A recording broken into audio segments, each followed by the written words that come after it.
Everyone wants to be privy to a good secret. Shared in hush-hush tones and confidential whispers, these bits of information can be difficult to keep at times. That difficulty grows exponentially with the size of the secret. Members of the Idaho Off-Road Club know the weight of big secrets firsthand. After all, Owyhee County in southwestern Idaho isn't well known for many things. That's because it's all a secret.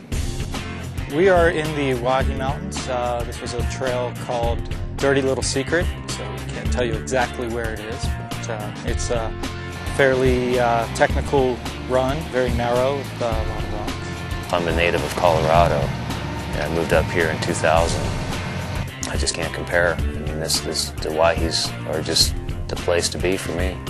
The gold and silver mines have dried up, but even if there were still deposits out here, the Jeepers would divulge that secret long before they would give up the information on the trails they enjoy in this ominous and challenging countryside. If you notice right now, you can't hear airplanes, you can't hear loud noises, so you just shut these machines off and just stay up here for a while. It's so serene. Not all of the club members are here for the serenity, though. They are pitting their rigs and their nerves against rock barriers that push the vertical and beyond, a view that changes swiftly from horizon to blue sky. Currently we're naming this obstacle 110. Basically, you need a 110-inch wheelbase to drive this with ease. Being that I don't have a 110-inch wheelbase, right now I'm 0 for 3 on this obstacle of making it on my own. It's pretty amazing how these things can take it going up a hill you didn't think was possible. Never rolled completely over. I've tipped it over. In fact, this obstacle that's coming up, I've actually tipped it over. One of the secrets the Idaho Off-Road Club is more than happy to share is their know-how on how to go extreme but safe. For anyone that is interested in getting out and doing this type of activity, highly recommend becoming part of the club. Going out into the wilderness and on technical runs where there's a high risk for braking, you don't want to be alone out there. So you always go in a group. That way if you get stuck, you have somebody that you can hook up to the winch out potentially. Get educated, and the way you get educated is join up with organizations. Get to know the people, get to know the trails, get to know the rules, what it is to be responsible out here. There's lots of roads that you can drive a truck on.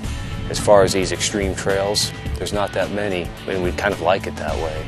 I mean, we've got 2.7 million acres of the Owyhee County, and in that 2.7 million acres, there's some areas that should not be driven on. They're very pristine, they're beautiful, they should be kept as pristine as possible. That attitude has helped to keep many of these trails open for off-highway use when they would have otherwise been closed. Even though the club's favorite trails remain a secret, the Boise Chamber of Commerce is more than happy to supply visitors with off-highway maps of these southern hills. The trails of the Owyhees are great and worthy of secrecy, but it's the joy of time spent on a lonely, rock-infested trail with your spouse, sons, and daughters that is the real secret of jeeping. Getting out with the family is I don't know what life is about. Getting the whole family outside, get them off the couch, put the Wii remote down and stop playing video games and go and enjoy the outdoors. I love getting out. I love the places that I can go with my Jeep. And it lets me explore and see beautiful country all over the United States. And it's just the freedom of it. That's why I make a living, so I can do this with my son. It's a secret worth sharing. For AYL, I'm Stephen Human.